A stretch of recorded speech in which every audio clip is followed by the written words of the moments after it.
Oke. Assalamualaikum warahmatullahi wabarakatuh. Waalaikumsalam warahmatullahi wabarakatuh.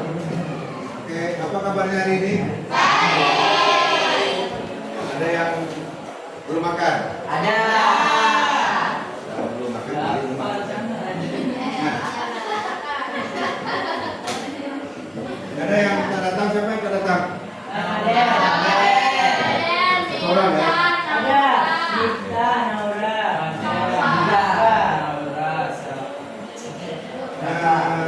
Kita mulai ya. Siap belajar hari ini? Siap. Apa topik kita hari ini?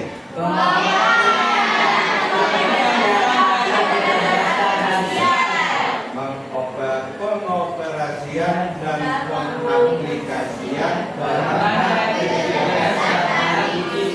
jadi intinya adalah kecerdasan artifisial atau dalam istilah umum disebut dengan AI.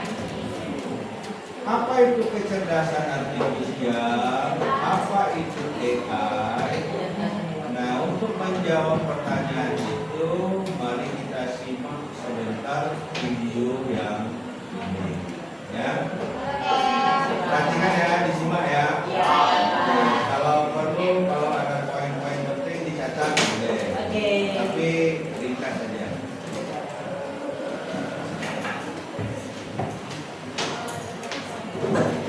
Coba disimak videonya. Apa hal pertama yang muncul di pikiranmu jika mendengar kata AI atau kecerdasan buatan? Apakah AI jahat seperti di film-film Hollywood? AI jahat atau evil AI adalah hanyalah sebuah film saja ya. Dan sebenarnya AI sudah merupakan kenyataan dalam kehidupan sehari-hari kita. Nah, yang sering menggunakan AI ketika buka handphone, fitur fingerprint atau face unlock menggunakan AI untuk dapat mendeteksi sidik jari atau wajah kalian dengan lebih cepat. Ketika googling, adanya AI akan memberikan hasil pencarian yang lebih sesuai dengan minat dan kebutuhan kalian. AI juga banyak digunakan pada berbagai aplikasi loh. Contohnya fitur tulis pada Facebook yang mampu mengenali wajah yang ada di dalam foto. Produk foto juga menggunakan AI agar dapat menyesuaikan dengan bentuk wajah. Kalau kalian terbiasa nonton atau like konten TikTok misalnya, akan muncul rekomendasi konten yang tidak jauh-jauh dari TikTok juga. Bukan hanya di media sosial, rekomendasi musik atau film di aplikasi streaming, iklan produk pada e-commerce, rekomendasi dari virtual assistant seperti Google Assistant atau Siri juga menggunakan AI untuk mempelajari dan menyesuaikan dengan aktivitas yang biasa kalian lakukan. AI juga ada di Google Maps untuk menganalisis rute yang paling cepat dan perkiraan waktu yang dibutuhkan.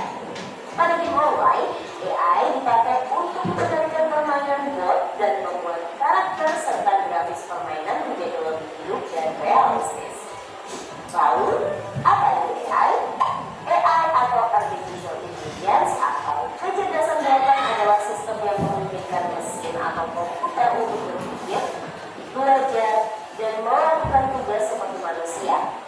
Istilah AI muncul pada tahun 1956 dalam konferensi Dartmouth yang diinisiasi oleh John McCarthy, seorang ilmuwan komputer asal Amerika Serikat. Di antaranya ada 4 teknik dasar pada AI, yaitu searching, reasoning, planning, dan learning. Searching adalah teknik menemukan langkah-langkah yang sistematis untuk mencapai suatu tujuan atau solusi. Contohnya AI pada Google Maps. Reasoning adalah teknik menarik kesimpulan berdasarkan fakta-fakta yang ada. Contohnya AI pada aplikasi pendiagnosa penyakit. Planning adalah teknik memecah masalah kompleks ke dalam sejumlah operasi yang lebih sederhana. Contohnya AI pada mesin perakitan kendaraan. Learning adalah teknik mengajarkan pola-pola data untuk memperoleh pengetahuan. Contohnya AI pada sistem mobil tanpa pengemudi. Lalu, apa saja ya keunggulan menggunakan AI? AI dapat menyelesaikan tugas dengan cepat dan efisien sehingga dapat menghemat waktu dan sumber daya. AI dapat menganalisis data yang besar dan kompleks serta menemukan pola dan tren dari data tersebut. AI dapat bekerja secara konsisten dan mengurangi kemungkinan human error yang biasanya disebabkan oleh faktor kelelahan atau ketidaktelitian manusia. Selain itu, AI dapat bekerja 24 jam penuh, tidak seperti manusia yang terbatas. Sebaliknya, apa risiko menggunakan AI? AI membutuhkan data yang besar dan berkualitas tinggi untuk belajar dan beroperasi secara optimal. Kualitas data yang buruk dapat memunculkan hasil yang tidak akurat. Lalu, analisa atau rekomendasi yang diberikan oleh AI juga akan mengandung bias pada data yang diberikan kepadanya. Contohnya, jika data yang diberikan pada AI kebanyakan berasal dari pasien lelaki, maka analisa penyakit yang diberikan AI akan lebih sesuai untuk kondisi pasien laki-laki dibanding pasien perempuan. Selain itu, ada juga resiko keamanan privasi. AI dapat merekam informasi pribadi dan segala aktivitas di dunia online. Data-data tersebut dapat disalahgunakan untuk tindakan kejahatan. AI memberikan kemudahan dan dapat melakukan pekerjaan manusia. Namun, kemudahan ini dapat memicu sifat malas dan serba instan. Selain itu, orang bisa saja kehilangan pekerjaan karena digantikan oleh AI. Contohnya, pekerjaan customer service yang mulai digantikan dengan chatbot AI. Selain digunakan dalam kehidupan sehari-hari, AI juga dimanfaatkan dalam berbagai bidang. Di bidang kesehatan, AI dapat digunakan untuk membantu dokter membuat jadwal temu, mendiagnosis awal penyakit, dan merekomendasikan obat atau terapi tertentu. Di bidang keamanan, AI digunakan dalam kamera untuk mendeteksi adanya aktivitas yang mencurigakan. AI juga digunakan dalam keamanan cyber untuk mendeteksi serangan dunia maya. Di bidang keuangan, AI digunakan untuk menganalisis tren pasar, memprediksi perubahan, dan mengelola risiko investasi.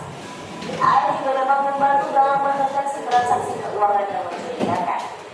Di bidang bisnis, AI digunakan untuk menargetkan iklan yang lebih spesifik dan personal serta menjawab pertanyaan dan menerima keluhan konsumen. Di bidang otomotif, AI digunakan pada mobil untuk mengenali rute dan menghindari tabrakan. Pabrik otomotif juga menggunakan AI agar proses produksi menjadi lebih efisien dan terjamin kualitasnya. Di bidang logistik, AI dapat merencanakan rute pengiriman yang paling efektif sehingga mengurangi biaya operasional dan waktu tempuh. Di bidang pertanian, AI digunakan dalam memantau kondisi tanaman, mengendalikan hama dan penyakit tanaman, serta memprediksi hasil panen. Di bidang lingkungan, AI digunakan dalam menganalisis data sensor dan citra satelit untuk memantau perubahan iklim dan lingkungan. Bagaimana dengan penggunaan AI di bidang pendidikan? AI dapat membantu memantau kemajuan belajar siswa dan merekomendasikan materi atau penilaian yang sesuai dengan kompetensi, kebiasaan, dan minat siswa. Dengan begitu, proses belajar menjadi lebih bermakna dan tepat sasaran. Untuk bahasan lebih lanjut mengenai AI di bidang pendidikan, simak video berikut ini. Wah, banyak banget ya manfaat dari AI. Nah, AI bidang pertanian, bidang keamanan, bidang keuangan, bidang pendidikan. Masih banyak lagi bidang-bidang yang lain, di mana di seluruh bidang itu sudah diterapkan atau sudah menggunakan sistem kecerdasan artifisial. Sekarang di lingkungan kita sehari-hari lah, di rumah ataupun di sekolah, apa saja AI yang pernah kita jumpai di sekitar kita dalam kehidupan sehari-hari. Nah, setelah kita menyimak video tadi, seharusnya kamu tahu bahwa di sekitar kita ada fingerprint, apa lagi? Face ID, apa lagi? Pencarian, ya, mesin pencarian, misalnya di Google.com dan mesin pencarian. Apa lagi? Di Google Map. Google Map itu di mana letaknya? Mencari rute tercepat, ya. Terus apa lagi? Apa? Iya, grafis game boleh. Gimana lagi? Grafis game. Rekomendasi ya kalau kita buka media sosial. Nah, di beranda media sosial itu apakah TikTok, Facebook, Instagram, di berandanya itu adalah rekomendasi yang berkaitan dengan hal-hal yang sering kita pakai. Jadi dia dalam bentuk rekomendasi. Jadi rekomendasi ini bekerja berdasarkan cara kerja Apa sebenarnya AI? Nah, itu sekarang yang jadi pertanyaan. AI itu apa? Di video tadi sudah ada disinggung. Mungkin mesin atau komputer yang berpikir Ya, terus? dan mengerjakan tugas seperti manusia. Iya, itu dia AI. Jadi sistem yang berpikir, belajar, dan bekerja, bertindak, berbuat dan seterusnya. Artinya sebuah sistem yang meniru kecerdasan manusia. Menurut Kamus Bahasa Indonesia, KA atau AI itu ya, jadi KA itu, jadi dia begini. Sebetulnya kan namanya istilah untuk itu AI, Artificial Intelligence. Nah ini kan bahasa kita bahasa Indonesia kan menjadi kecerdasan artifisial atau disingkatkan. Jadi kalau di dalam materi nanti kita jumpa istilah KA, berarti itu menunjukkan artificial intelligence atau Oke. Jadi KA adalah program komputer yang meniru kecerdasan manusia. Manusia bisa melompat, AI atau KA juga bisa melompat. Kita bisa menghitung, KA juga bisa menghitung.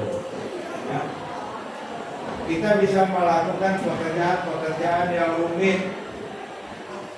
KA juga atau AI juga bisa melakukan pekerjaan-pekerjaan yang rumit. Kita bisa bertani, kita bisa buat kue, kita bisa masak, kita bisa nyuci. KA juga bisa. Jadi semua yang bisa kita lakukan sekarang AI atau KA berusaha meniru apa yang bisa kita lakukan. Sistem itulah yang sekarang sedang berada di sekitar kehidupan kita. Yang tanpa kita sadari bahkan HP yang kita pakai itu penuh dengan AI atau ya. Jadi yang pertama menggagas istilah KA ini adalah seorang ilmuwan bernama John McCarthy ya, dan kawan-kawan dan koleganya itu artinya dan kawan-kawan tahun 1956. Nah, dia mendefinisikan bahwa KA atau AI itu adalah ilmu dan rekayasa. Ini menurut John McCarthy ya. Ilmu dan rekayasa dalam menciptakan mesin, terutama program komputer yang cerdas. Jadi di situ ada ilmu komputernya, ada ilmu mesinnya, ada ilmu listriknya, ada ilmu fisikanya, ada ilmu kimianya, dan hampir seluruh ruang lingkup keilmuan, apa-apa mapel yang kamu pelajari selama di sekolah, dia masuk ke situ. Tapi pada tahap terapannya, ya, pada bidang terapan, terutama adalah ilmu komputer dalam hal pemrograman. Jadi ilmu dan rekayasa. Ilmu itu artinya itu yang teori yang kita pelajari. Rekayasa itu apa? Itu terapan dari ilmu yang kita pelajari. Nah, jadi ilmu dan terapan ini supaya kamu jangan kembali. Apa beda ilmu? Di situ kan katanya ilmu dan rekayasa. Jadi ada dua hal, ilmu dan rekayasa. Ilmu itu apa? Itu yang segala teori yang bisa kita baca, bisa jadi ilmu itu adalah teori-teori yang kita pelajari, itu ilmu ya. Matematika, fisika, kimia, biologi, psikologi, geografi, sosial, sejarah, ekonomi, akuntansi dan seterusnya ya. Itu ilmu, teori. Rekayasa apa? Itu terapan. Jadi ilmu itu kita terapkan di lapangan, terutama dalam hal membantu kita menyelesaikan tugas atau pekerjaan sehari-hari. Itu terapan namanya. Contoh begini, kita belajar fisika tentang listrik, ya, bahwa contohnya begini, kalau kita mau menghidupkan sebuah lampu, maka kita butuh satu baterai. Nah, baterai itu nanti dari ujung-ujung baterai dihubungkan pakai kabel ke lampu, maka lampunya hidup. Jadi nanti kalau satu saat lampunya tidak hidup, tidak menyala, hanya ada dua kemungkinan. Kalau tak lampunya rusak, mungkin baterainya habis. Oh, lampu di rumah tak pakai baterai Pak, tapi dicolokkan ke listrik. Berarti kemungkinannya adalah kalau tidak lampunya rusak, berarti kabelnya putus, bukan listriknya habis. Ya, jadi kira-kira begitu. Kenapa bisa menyimpulkan seperti itu? Karena kita sudah belajar ilmunya atau teorinya dan terapannya di lapangan, di kehidupan sehari-hari kita pakai itu untuk membantu menyelesaikan masalah kita. Begitu ya. Oke, jadi ilmu dan rekayasa dalam menciptakan mesin cerdas, terutama program komputer yang cerdas. Itulah yang dimaksud dengan KA atau I. Sekarang, dari dulu sampai sekarang itu ada 3 fase transformasi AI atau KA. Transformasi perubahan. Ya. Pertama apa? Era simbolik. Kedua, pembelajaran mesin. Ketiga, deep learning. Jadi 3 fase. Fasenya itu pertama era simbolik, yang kedua pembelajaran mesin atau machine learning, yang ketiga adalah deep learning. Ini fase transformasi AI atau fase transformasi kecerdasan artifisial. Aku maksudnya di belakang. Maksudnya begini, kita langsung. Kita ini dari kita lahir sampai sekarang mungkin paling tidak kita mengalami 3 fase transformasi. Fasenya apa saja? Dari belum pandai berbicara lanjut ke fase pandai berbicara. Dari belum pandai jalan lanjut ke fase pandai jalan. Ada lagi fase berikutnya, kalau sudah pandai jalan nanti masuk ke fase berikutnya. Fase masuk tak naik rumah, kasih penjajah betul. Nah, itu fase. Ada lagi fase berikutnya, misalnya fase itu tak balik-balik karena udah saking jauh, saking pandai, saking banyak keinginan, tak pakai balik-balik rumah. Udah letih barulah balik go. Fase itu artinya seperti itu. Jadi ya, fase itu adalah tahapan-tahapan. Ya, dalam hal ini fase transformasi AI atau fase perubahan-perubahan AI itu ada 3 fase yang pernah dialami AI atau era simbolik, machine learning, dan fase deep learning. Nanti kita pegang. Kemudian subkategori kecerdasan artifisial itu berdasarkan kapabilitas atau kemampuannya. Mampu apa dia? Sehebat apa dia? Ada 3. Yang pertama disebut ANI, AGI, ASI. Apa beda ANI, AGI, ASI? Mengingatkan mudah aja. ANI itu bedanya cuma pada N, G, dan S. ANI artificial narrow intelligence. AGI artificial general intelligence. ASI super artificial super intelligence, bukan supernatural. Nah, ANI itu apa? Artificial intelligence subkategori KA yang juga dikenal dengan KA lemah. Atau ini anak pilih banyak nih. KA lemah itu bahasa Inggrisnya weak AI, ya. dan merupakan KA yang ada saat ini. Jadi yang kita pakai sekarang itu masih kelompok pada ANI. Artinya apa? Mungkin kita belum masuk ke AGI dan ASI. Coba kita telusuri lagi. Yang ANI ini apa benda? ANI dapat mencapai kemampuan manusia super atau superhuman capabilities, namun hanya untuk suatu tugas tertentu. Artinya hanya untuk satu tugas saja ANI ini yang bisa. Dia tidak bisa bekerja dengan cara melakukan dua tugas secara bersamaan, tidak bisa. Dia hanya bisa melakukan satu tugas. Itu inti dari artificial neurointelligence. Nah, berbeda dengan AGI. AGI itu apa? Coba kita simak dulu. AGI. AGI memiliki kecerdasan setingkat manusia secara menyeluruh dan dapat melakukan tugas apapun yang dapat dilakukan manusia. Artinya lebih tinggi dari kemampuan AGI.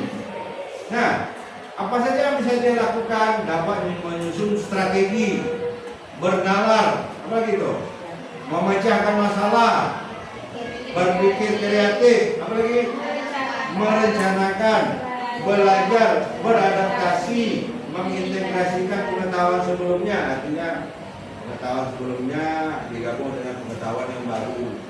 Nah, pada tahap selanjutnya nanti akan muncul sesuatu. Menyesuaikan diri dengan ambiguitas. Apa itu ambiguitas?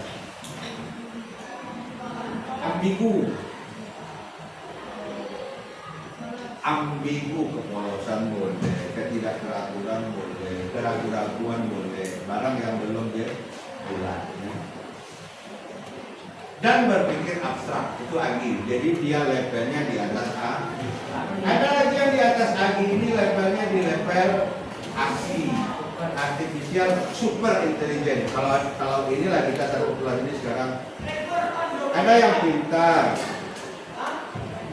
ada yang lebih pintar dari yang pintar, ada yang pintar sekali. Kita ini contoh. Di atas itu ada lagi rupanya. Jawaban dia itu kalau guru ngasih soal 10 jawaban, seluruh jawaban itu sama dengan apa yang di buku. Padahal dia tak contek. Berarti super pintar. Nah, itu arti super. Super itu artinya di atas. Maka ya super intelligent.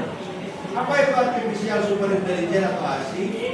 ASI yang dapat didefinisikan sebagai kecerdasan mesin yang jauh melampaui kinerja kognitif manusia dalam hampir semua bidang. Nah, itu nanti mungkin entah di tahun 2030, entah di tahun 2040.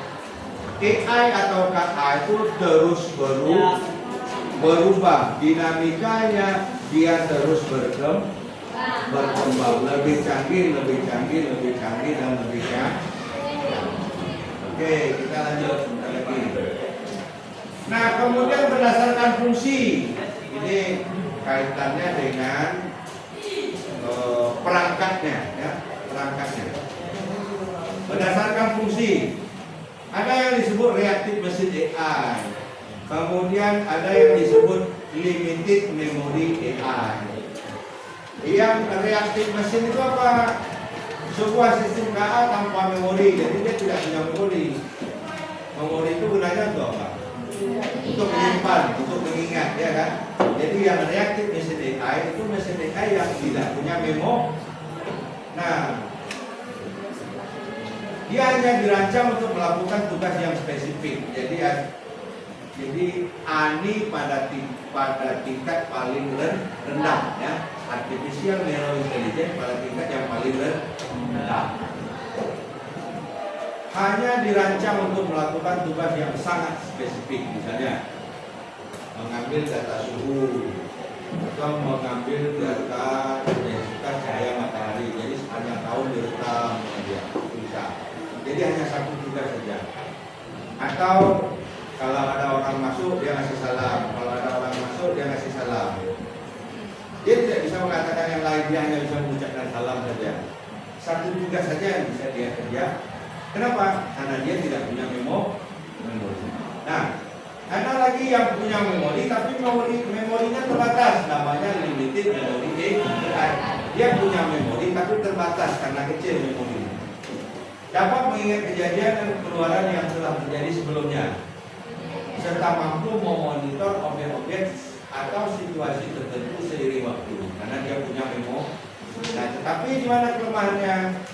Limited memory AI dapat menggunakan data masa lampau dan masa sekarang untuk menentukan keluarannya, tetapi tidak bisa menyimpan data dalam waktu yang lama. Contoh CCTV lah. CCTV semakin mahal CCTV itu berarti semakin canggih sistemnya. Termasuk sistem AI yang ditanam di dalam chip CCTV itu yang diprogram dia. Semakin canggih dia maka layar akan semakin naik. Tetapi kemampuan kapabilitasnya juga akan semakin canggih. Nah, dari segi memori, semakin mahal CCTV-nya, otomatis memorinya akan semakin Oh gini, kalau kita beli CCTV biasa, mungkin dia hanya bisa merekam untuk 2 hari kejadian. Sepanjang 24 jam itu dia merekam hanya 2 kali 24 jam. Kalau bawa ke video berarti durasi video. Nah, naik ke CCTV yang dengan tingkat memori yang lebih tinggi tentu harganya lebih mahal. Dia bisa merekam misalnya untuk kejadian selama 1 minggu. Lebih mahal lagi, bahkan dia bisa sampai merekam setahun. Jadi data setahun itu tak hilang-hilang. Saking besarnya memori dari perangkat itu ya. Jadi limited memory, dia hanya bisa menyimpan data dalam waktu yang dia tidak bisa menyimpan data dalam waktu yang lama. Intinya di situ. Kemudian ada lagi theory of mind AI ya, theory of mind AI merupakan subkategori dari AG. Saat ini jenis kecerdasan artifisial ini belum terrealisasi. Jadi sekarang yang ini belum ada. Tapi ilmuwan dia akan menuju ke situ terus. Jadi setiap apa yang dia ciptakan, inovasi di bidang AI, orang-orang yang pandai mengcoding, membuat program, yang dia bisa menggunakan perangkat seperti Arduino, Raspberry, apalagi ESP328266 yang diintegrasikan dengan sistem kecerdasan artifisial. Itu terus berkembang dan arahnya salah satunya ke sini, theory of mind AI. Apa itu theory of mind AI? Theory of mind AI dapat memahami pemikiran dan emosi entitas lain. Dia bisa paham pemikiran dan emosi entitas lain. Entitas lain itu tahu dah? Apa tuh? Makhluk lain artinya yang selain dirinya gitu. Ini misal ini sebuah robot yang udah di program ditanam si AI sedemikian rupa sehingga dia bisa memahami apa-apa yang ada di luar dia. Jadi yang di luar dia ini disebut dengan entitas lain yang selain dia. Begitu misalnya dia kalau seandainya dia bisa jalan nih. Oh ini laptop, laptopnya sedang tidur. Apa tulisannya dia? Ini kata dia. Nah, itu yang theory of mind. Theory of mind AI. Dia dapat memahami pemikiran dan emosi entitas lain yang dapat mempengaruhi bagaimana kecerdasan artifisial akan berinteraksi dengan berbagai entitas di sekitarnya. Jadi kalau dia ketemu misalnya sistem kecerdasan yang lain, mereka bisa saling berinteraksi, saling menyesuaikan diri, saling seirama dan seterusnya. Nah, kemudian kajian di sini dapat menyesuaikan pola interaksi secara unik berdasarkan kebutuhan emosional individu. Selain itu juga bisa mengkontekstualisasi karya seni dan desain. Nah, dia bisa mengkontekstualisasi, ya, bisa memahami, menghasilkan karya-karya seni dan desain yang belum bisa dilakukan oleh KA generatif saat ini. Jadi ini adalah KA pada tingkat yang lebih tinggi dari sekarang. Nah yang terakhir namanya self aware apa nih? Self aware AI ya, self aware AI. Bahasa Inggris nih kan? Self itu apa? SELF di sendiri. Aware, sadar AI. Self aware AI berarti salah satu jenis AI yang akan memiliki kemampuan super atau super intelligence, memiliki kemampuan untuk memahami kondisi internal dan sifatnya sendiri beserta emosi dan pemikiran manusia. Juga akan memiliki emosi, kebutuhan dan kepercayaannya sendiri. Ini AI pada tingkat yang paling tinggi. Ya. Nah, itu pertanyaan berikutnya. Ya, nanti kita sampaikan. Wahyu, Pak, kalau ada mesin yang dia jangankan manusia, bahkan dia lebih canggih dari manusia, dia lebih pintar dari manusia, dia lebih kuat dari manusia. Kalau soal ngaji misalnya, dia lebih pandai ngaji dari manusia. Kalau soal hafal hadis, manusia hanya hafal 115 surat, dia hafal 115 surat misalnya, akan iri kan? Berarti ada satu surat kan? Begitu. Jadi bahayanya gimana? Nah, nanti kita akan sampai ke sini. Saat ini tengah dikembangkan emotion AI yang diharapkan mampu untuk menganalisis suara, gambar, dan jenis data lainnya untuk mengenali, mensimulasikan, memantau, merespon manusia dengan cepat pada level emosional. Nih, contoh begini, maksudnya begini. Ada aplikasi yang merekam suara kita, misalnya kita sedang mengucapkan satu kalimat tertentu, direkam. Lalu audio hasil perekaman itu diolah, dianalisis sedemikian rupa oleh sistem AI-nya sehingga karakteristik suara yang sama bisa dihasilkan untuk mengucapkan kata apapun, kalimat sebanyak manapun. Jadi kalau tadi yang direkam itu adalah suara si A misalnya sedang membaca satu baris kalimat yang terdiri dari 5 kata misalnya. Tapi setelah dianalisis, AI ini akan mampu menghasilkan suara seolah-olah si A ini tadi sedang membaca satu buah buku gitu. Ya, namanya emotion AI. Ya. Jadi dia menganalisis baik suara, gambar, jenis data lainnya untuk mengenali, mensimulasikan, memantau dan merespon manusia dengan tepat pada level emosional. Oke, sampai di situ ada pertanyaan? Tidak ya? Nah, ini sekilas saja. Ini jenis-jenis AI jenis perangkat AI yang bisa kita gunakan. Yang sebagiannya sebetulnya kita sudah pakai. Ya. Mulai dari asisten kecerdasan artifisial seperti chatbot. Chatbot itu apa contohnya? ChatGPT, Gemini, apa lagi? Meta AI dan sebagainya. Ya maksud itu. Yang kedua ada produksi dan pengeditan video.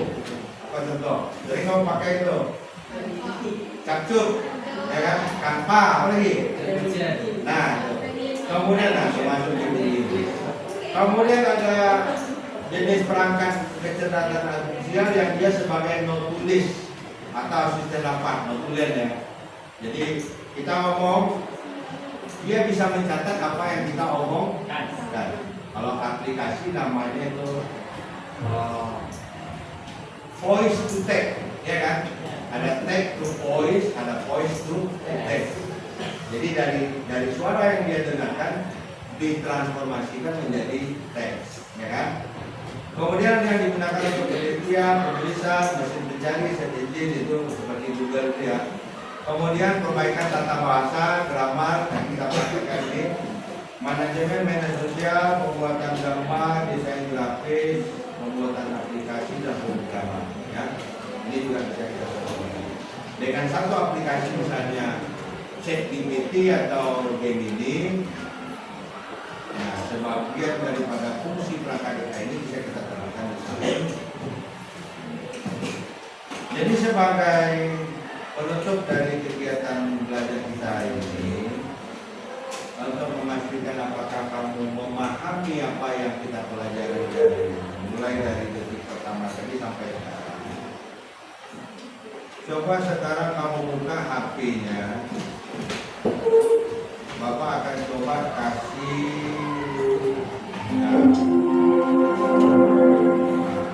sekitar 5 menit. Buka HP-nya, ini kodenya Bapak kirim melalui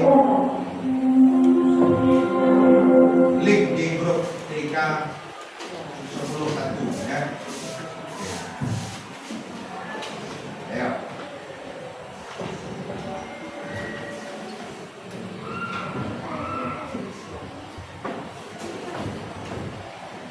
Linknya ada di grup ya.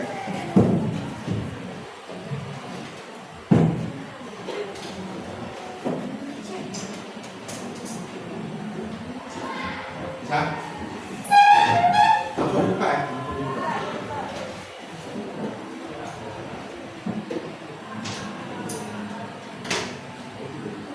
Bisa.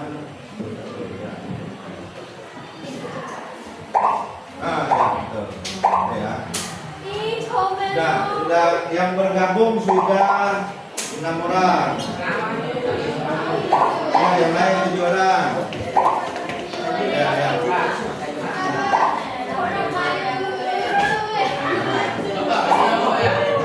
Ya, kasih nama masing-masing.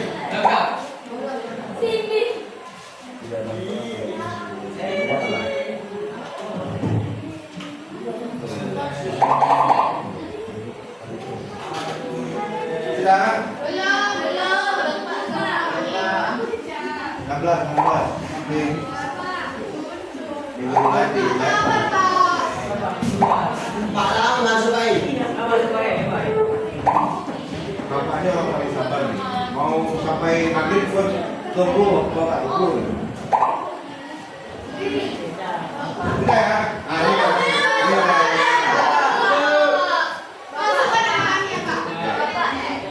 Nama sebenarnya ada nama samaran Pak. Nah. Walaupun orangnya tak comel itu. Oke.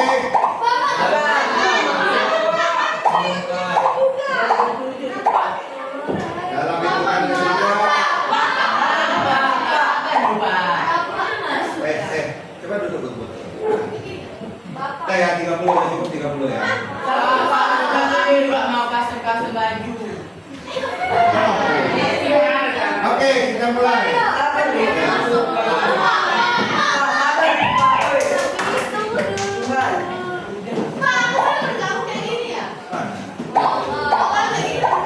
Sudah, itu kita nunggu Bapak mulai lagi. Sudah ya. Kita mulai. Yang terlambat bisa gabung otomatis. Silakan dijawab.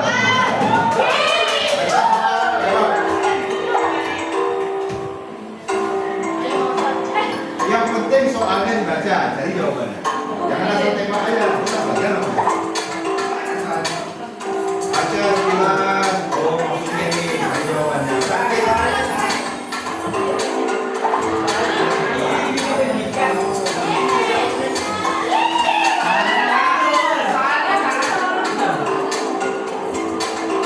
Cahaya putih, kopi, kok banyak kopi ini?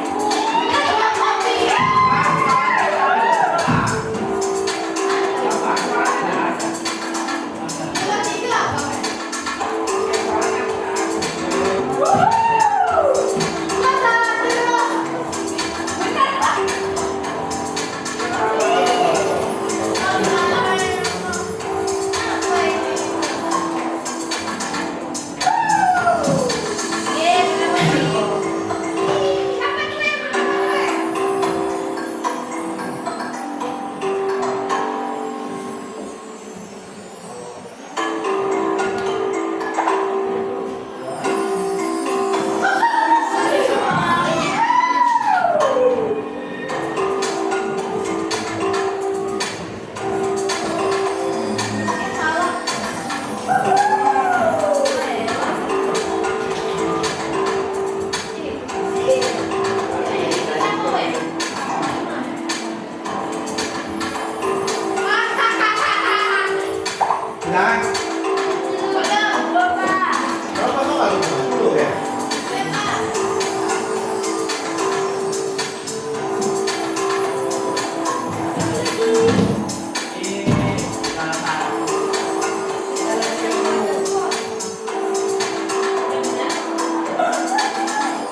linknya?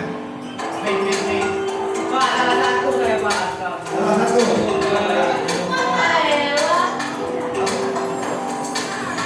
Ayo. Nah, oke ya. Waktu habis. Kita tutup ya. Nanti kita ketemu lagi. Nanti kita ketemu lagi. Kita tutup aja itu. Oke ya. 1, 2, 3.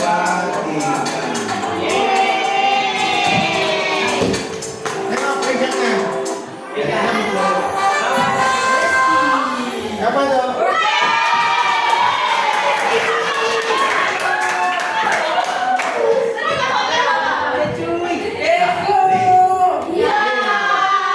Bapak perhatikan dulu sebelum kita buat. Nanti Bapak kirim link refleksi.